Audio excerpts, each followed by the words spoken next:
I want to give a big thank you to all of my patrons for all the support. You guys keep me going. Thank you guys. If you like this video, please consider subscribing to the channel. It helps the channel grow and it helps more people find the channel, which in turn makes me want to make more videos.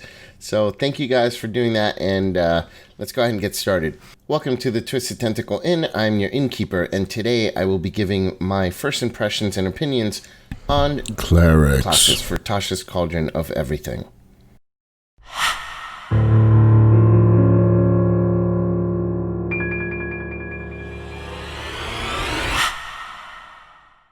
This video is not an in-depth review, it's just my first impression, so my opinions might change over time, but I am going to discuss each subclass in a brief detail and kind of go over my initial thoughts on each ability. So we're going to start out with the Order Domain for the Clerics. At first level, you get a few extra spells based on the subclass. Most of them have to do with manipulation and control. Overall, the spells that you get are mostly utility and control, but overall pretty good spells. The standouts are Command, Zone of Truth, Hold Person, and Slow. That's a great one, actually. You also get Heavy Armor Proficiency, which is very good, and you get a free proficiency in Intimidation and Persuasion. At first level, you also get another ability, and it's called Voice of Authority. So I really love this ability. Anytime you cast a first level or higher on an ally, they can use their reaction to make an attack against a creature, which is really awesome. I love this. This really boosts your action economy in combat, and really all it takes from you is something that you were going to do anyways, which is cast a spell on an ally. Most of the time as a cleric, you'll either be buffing or healing your allies, so this works out perfectly. And so if you cast, a healing word or shield of faith on someone, they can use their reaction to make an attack roll, boosting your party's overall damage output and your party's overall action economy. This is especially great on melee characters who generally don't have a lot of other things that they can do with their reaction other than attacks of opportunity. So this gives them kind of an extra way to deal additional damage every single round. And if you think about it this way, the Order Domain really is one of the most damage dealing clerics, because with this ability, you can actually eke out more damage per round than pretty much any other cleric subclass. And all you have to do is buff your allies in order to do so. So that's amazing. At second level, you get your Channel Divinity, which is called Order's Demand. So this one is a very big disappointment, to be honest. After getting such a first cool level feature, I had high hopes for all the features within the subclass. Basically, you can charm all the creatures within a 30 feet radius who fail a saving throw, and it lasts until the end of your turn, which is not that great. I mean, the duration is pretty abysmal. The fact that they get a saving throw, which, of course they do. If they didn't, it'd be overpowered. But that just, is the nail in the coffin. And all you can do other than the standard charm condition effects is to force the creatures to drop what they're holding. And that's so situational that it might as well not say anything. In combat, it's fairly useless. So this Channel Divinity is clearly for out of combat use, but the short duration makes it very limited even for out of combat use. So I really don't understand where this is coming from. Clearly, there's way better Channel Divinity abilities out there. And honestly, I think this is one of the worst ones of all the cleric subclasses. At level 6, you get the Embodiment of the Law. I am the law. You can change an enchantment spell of first level or higher into a bonus action if it normally took an action. Now, this one is really good. It's even better if you multi-class and get some feats or whatever that add enchantment spells to your spell list, because then this ability becomes even more versatile.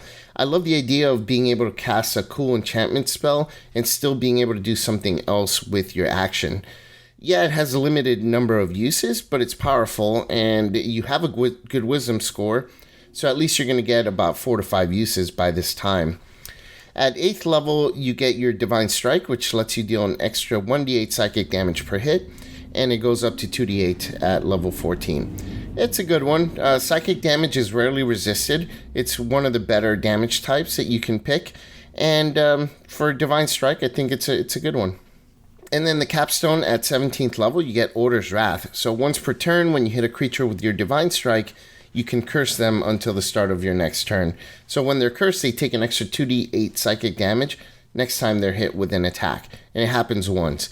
So this one is super lame for a level 17 ability. 2d8, it's not really going to do much to change the outcome of a battle into your favor. And at level 17, you're going to be fighting things with over 400 hit points. So an average of an extra 9 damage is really, really low. It's really almost insignificant. But, what I say quite often, you'll probably never see this ability anyway, since very few games get to level 17 anyway. So I'm not weighing this ability that highly anyways. So overall, the Order Domain Cleric has kind of a mixed bag of abilities. Some are really good, and like their first level ability, that one's amazing. And some are really lackluster, like their Channel Divinity. Overall, though, I think they're a pretty good subclass, and they fall kind of right in the middle in terms of the power level as far as mechanics go. Next up is the Peace Domain. So the bonus spells mostly range from protection to utility and healing. The standouts are Heroism, Aid, Warding, and Greater Restoration. You also get the ability called Implement of Peace, which basically gives you proficiency in one skill, and you can pick from like Insight, Performance, or Persuasion. All of them are social skills and are really useful in countless situations, so they're all really good skills to be proficient in. The final first level ability that you get is called Emboldening Bond. So basically you can affect several allies, and they get a once per turn bonus of 1d4 to an ability check, a saving throw, or an attack roll. It's kind of like a weaker version of Bless, but the good thing is it doesn't require concentration, so you can stack Bless with it. Too bad it's just once per round, but hey, why not? The good thing is it lasts for 10 minutes, and it takes an action to initiate, but it's worth an action in my opinion, especially for this subclass. It seems like you're mostly going to be buffing your allies or healing your allies, so using this ability is not going to feel like a wasted action during a combat. Then at second level, you get your Channel Divinity, which is called Balm of Peace. You can use an action to move up to your speed, and any creature that you pass within 5 feet heals 2d6 plus your wisdom score. When you move like this, you don't provoke attacks of opportunity. So this one's really cool. I can totally picture like a messianic figure or like a Jesus figure kind of walking through crowds of enemies, and no one's attacking them. They're just magically walking by people, and as they pass them, they heal them. It's really, really thematic, really cool. It's honestly one of my favorite Channel Divinity options for clerics. Power-wise, it's not super strong, but hey, it's very thematic, and it is good enough. The fact that you basically get a dash and a disengage action at the same time at the cost of one action, and you can heal people, is actually really action efficient. So on the surface, it doesn't seem like it's all that great, but it's definitely better than the one from the Order Domain. At level 6, you get Protective Bond. Any creature that you use your Emboldening Bond on can use a reaction to teleport near another creature that you use that ability on when it's about to take damage, and then the creature who teleported then takes the full damage instead. So this one's pretty good. If you find that your wizard is constantly being harassed by like brutes, this one makes it so the barbarian can kind of teleport, take the hit, and then also be right in front of an enemy and attack it the next round. Not only that, but they get to teleport that 30 feet for free, so it's free mobility and free protection for your friends. So even though these mechanics don't seem like it, they're adding quite a bit to the action economy of your group. And the added mobility of the teleport is honestly the best part about it.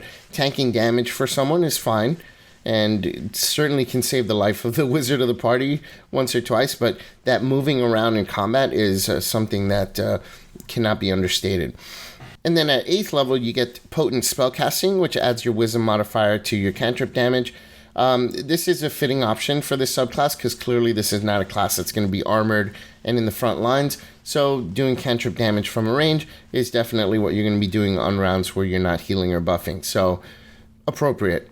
And at 17th level, your capstone is called Expansive Bond. Your 2nd and 6th level abilities increase from 30 feet to 60 foot range.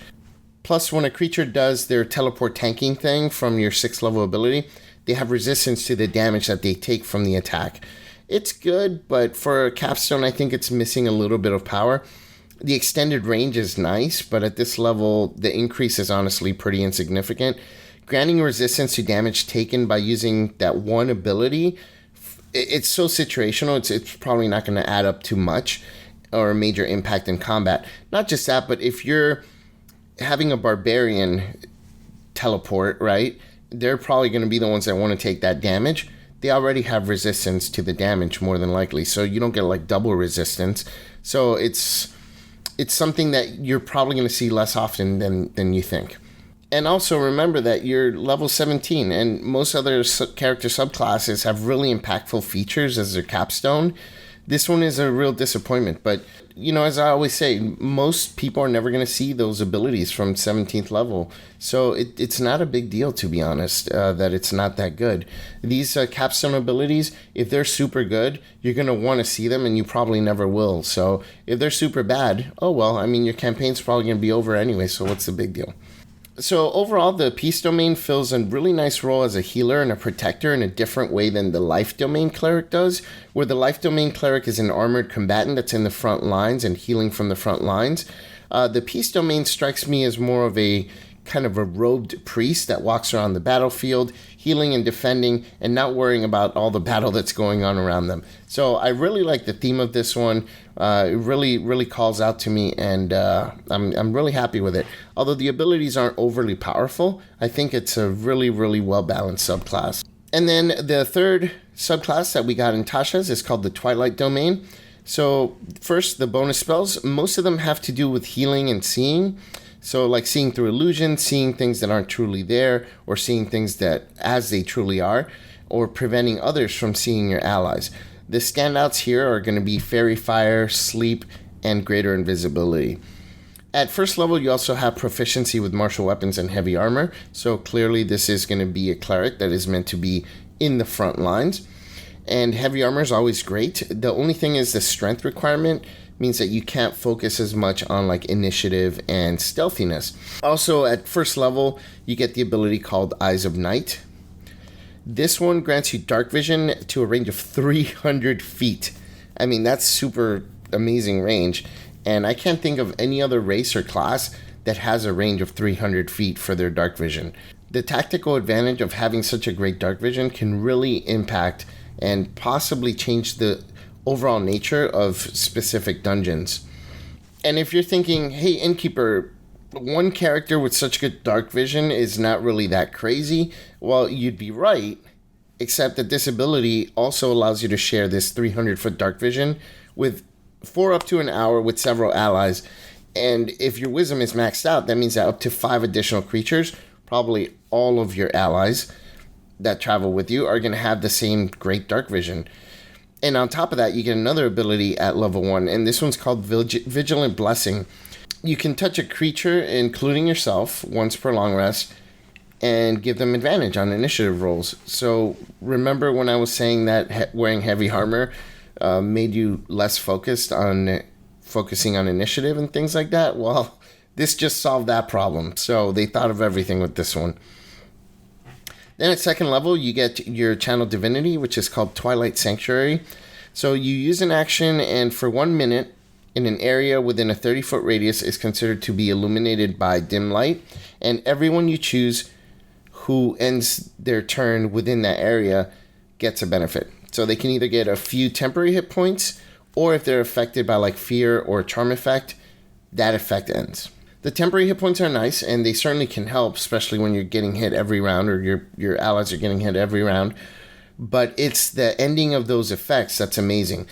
So since you're meant to be in the front lines, and it's your frontline combatants that are usually affected by things that are like fear effects and area of effect like auras, like the dragon fear and things like that. And this ability is great because it keeps them doing what they do best, which is hitting and dealing damage.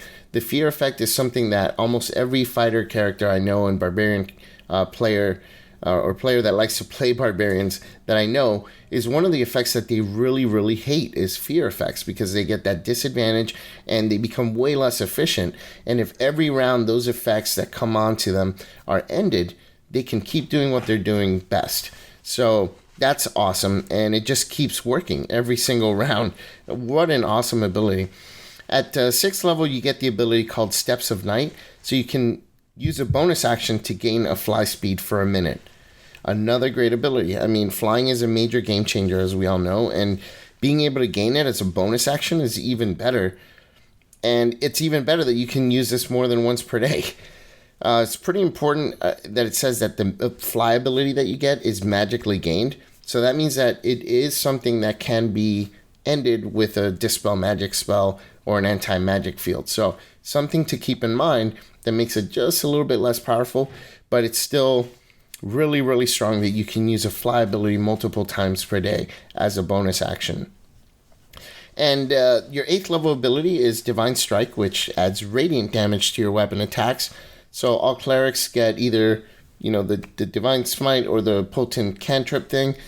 In this case, it's definitely something that works best in this subclass because you are heavily armored. So you're going to be in the front lines and probably fighting with weapons. So dealing extra damage, specifically radiant damage, is really awesome. And then finally, your capstone at 17th level is Twilight Shroud. When you use your Channel Divinity feature, you and all your friends get the benefit of half cover while they're in the radius. So basically what that means is you all get a +1 to your AC and saving throws. At this level, I don't think it's going to have a huge impact on many battles, but hey, any bonus that you get, I think is going to be beneficial, especially the +2 to all saving throws. That's actually really good. So overall, the Twilight Domain cements itself as a very good subclass that can be a substantial boost to the frontline fighters of your party. The boost to vision and the removal of debuffs keeps your melee combatant strong, and your flight ability at level 6, which doesn't require concentration, is an ability that remains really strong throughout the rest of your character's adventuring career. The Order Domain is another great subclass, and even though it does have a couple of stinker abilities, the abilities that are good are really, really good. Allowing other allies to attack when you cast a spell on them really adds to the action economy of your group. And the bonus action enchantment spells are a great way to boost your action economy and add some additional tactical advantages to your combat. And then the Peace Domain is oozing with flavor. I really love the Peace Domain. And I think that 5th edition really needed a priest type character that wasn't just an armored cleric combatant, something like a Catholic priest or a nun, those monks, that kind of stuff. Not a fighting monk, but monastery monks and things. I think this is great. It's something that 5th edition definitely needed because there's a heavy thematic feel in any kind of medieval world where these type of priests exist, and I'm glad that we finally got one. And it's also great that this subclass cares more about helping their allies and helping them keep them alive and win the battles as opposed to killing things. So I like that aspect of it as well. So for the final rankings, a quick note. When I rank a subclass, either bottom, mid, or top tier, it's a ranking within their own class. Since there's different roles within an adventuring group, it's not really fair to compare the power level of these subclasses in the context of everything. So I judge them based on the context of within their own class. So all my rankings, if I say top tier, it's top tier within that subclass's class. So that said, let me go ahead and give my rankings for the cleric subclasses in Tasha's Cauldron of Everything, based on my first impressions. So, bottom tier, we have none. Mid tier, I have the Peace Domain and the Order Domain. And top tier, I have the Twilight Domain. So, that's it for my first impressions of the cleric subclasses in Tasha's Cauldron of Everything. Remember that my opinions on these might change with time, and first impressions can sometimes be deceiving. So, I do hope that you enjoyed this video. If you have any questions or comments, please leave them down there in the comments down below. And if you like this video, please consider clicking the like button because it does help the channel out. And that is it for today. Until next time, I am your Innkeeper, and this is the Twisted Tentacle Inn. Check in anytime. I'll talk with you then.